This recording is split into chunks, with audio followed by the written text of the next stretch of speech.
It is 55 days today. I'm living in this house which is not hers, except that it is, all 1650 square foot of it. My work desk is by a window.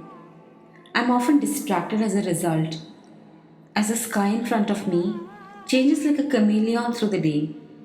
It is usually blue, often grey, and sometimes pink with a hint of bling. She would have liked this house, maybe. The television is on almost all the time. It usually has a show I already have watched so that there is no cognitive load on my brain. The familiar faces makes me feel I'm around others I know. She knew that I was never really a fan of others, but these others I can turn off. So I have no complaints. The house is all set up. I got a carpenter to drill nails into the walls and put up every wall piece that we have. They're put up not just because they're pretty, but they are on the walls as they contain parts of her. There are a few new additions to the home because evidently 50 days is enough to have accumulated some crap. I light the lamp every morning and one incense stick along with it. I'm not really sure why I do it, but she would have, so now I do too. The morning sounds too continue to be familiar. I now cook every day. Sometimes it's passable fare and sometimes barely edible. I still have the last few spoons of a rasam powder that I attempt to deconstruct every morning. Because let's face it, recipes don't quite tell the whole story or the secret ingredients.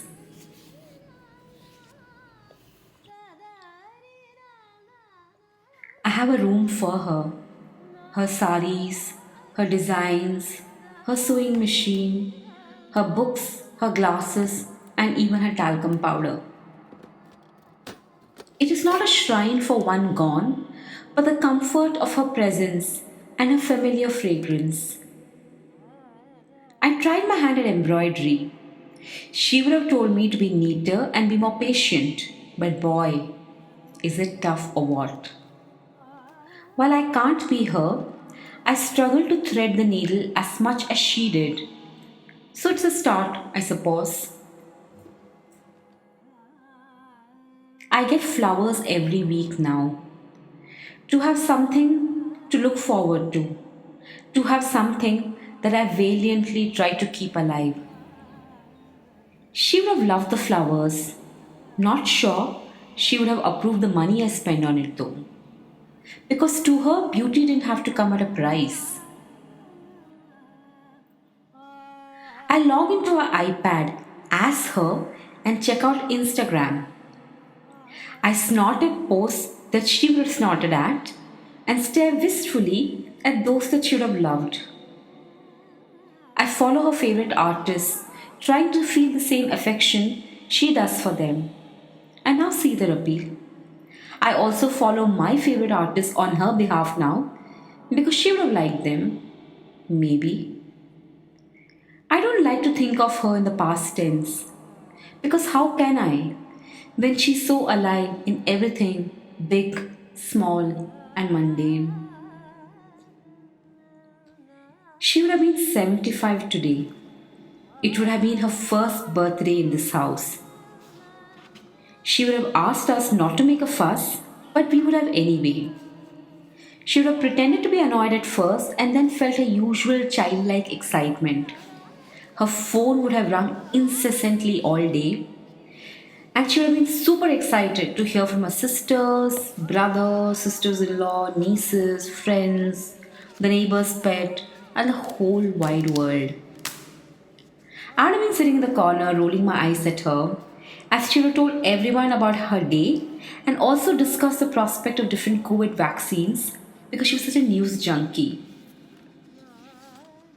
There would have been cake or ice cream, or better still, ice cream cake.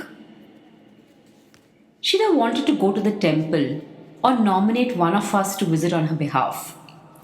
I would have protested, and that would have made her just a little mad.